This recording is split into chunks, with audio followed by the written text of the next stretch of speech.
Hello and welcome back to the channel. Now, today is actually the fourth installment of these videos I've been making to review and discuss the Beatles' 1964 mono capital albums. And if you've seen the previous three I've done, you'll know that I didn't buy the box set. I instead opted for the individual releases. And so today I'm going to be looking at the fourth one of those, the Beatles' Something New.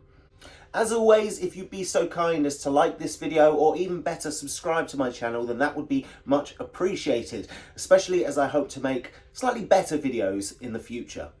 Now, the problem with doing so many of these individual reviews is that I find myself having to recap what we've already discussed thus far. And so far, we've managed to look at Meet the Beatles' second album, and the A Hard Day's Night soundtrack by United Artists. As I've mentioned in some of my previous videos, I'm from the UK, and therefore I've been brought up kind of exclusively on the UK albums, the gold standard, if you will, the Beatles albums that were made entirely by them and thought through. And therefore I've never really considered the American albums to be something worth kind of spending more time with. But I've been pleasantly surprised thus far. Meet the Beatles and the Beatles' second album I've actually found to be much better, in my opinion anyway, to Please Please Me and with the Beatles. Those two albums particularly feel a little bit sterile for my liking, a little bit too clean, whereas the first two American Capitol releases are exciting, bold, fresh, and they've got a real live feeling to them. Unfortunately, when it came to the A Hard Day's Night soundtrack, that is where it kind of ended a little bit for me, in the sense that A Hard Day's Night, the UK release, I find just to be absolutely incredible, and therefore the United Artists ones didn't even come close. Now, in that review, in that previous review, I made a kind of statement whereby I suggested that this album that we're looking at today would surely consist of obviously singles and a number of other tracks, but it would include the songs from A Hard Day's Night, the UK release, that weren't included on the United Artists soundtrack. Now, that was actually a little bit naive of me. I don't know why, I kind of just assumed that there wouldn't be any duplication, but there is some duplication on this album, and I'll get onto that in a minute. Now, for those of you that want to know, here is a look at the actual album itself. Here is the front cover of the jacket. This is the Beatles' Something New by Capitol. And here is the back cover. Like all these albums that have come out recently, they aren't true replicas of the original, in the sense that the album artwork is printed onto stock card. Whereas in the 1960s, they were printed onto paper, which was stuck on to the album jacket. So I know that's kind of annoyed a few people, in the sense of, you know, why couldn't we have complete replicas like we did with, say, the 2014 mono Beatle records. But hey ho, it is what it is, and it's still very kind of luxurious. It's still very nice, very thick cardstock. So of real quality, but again, not 100% a replica of the originals. As for the record itself, which I won't show you on this occasion, as I'm currently in the process of playing it, again, it was very flat, presented on heavyweight vinyl in supposedly excellent condition. Now let's jump in and look at the individual tracks that are actually contained on this album. Let's compare them to the previous three. Now, I won't actually include the A Hard Day's Night soundtrack in that wouldn't really be fair. But again, just to remind you that I was really pleasantly surprised by Meet the Beatles, and I loved the Beatles' second album. In fact, I now see that as far superior to the Beatles' Please Please Me and With the Beatles. Again, just my opinion, so please don't shoot the messenger. However, this is a little bit of a different beast.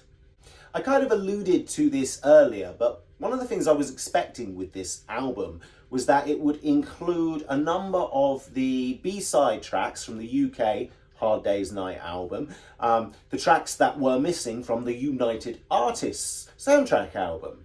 What I certainly wasn't expecting was there to be any duplication from, say, the United Artists album to this. However, we do get that. There are a number of repeated tracks on this album.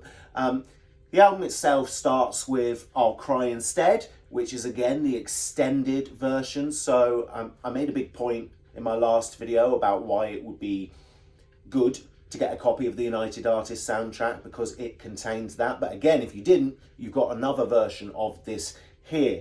I'll Cry Instead, Things We Said Today. It then goes into Any Time At All, When I Get Home, and Slow Down and Matchbox. Now, Slow Down and Matchbox are of particular interest. We didn't get them on a Beatles album in this country, and therefore it's really nice to see them included in an album so you can listen to them in a cohesive way. So yeah, side one is very enjoyable. It is, but again, we're duplicating tracks, and we do the same into side two. Side two, we've got Tell Me Why, And I Love Her, which again was on the United Artists album. I'm Happy Just to Dance With You, If I Fell, again, another repeated song.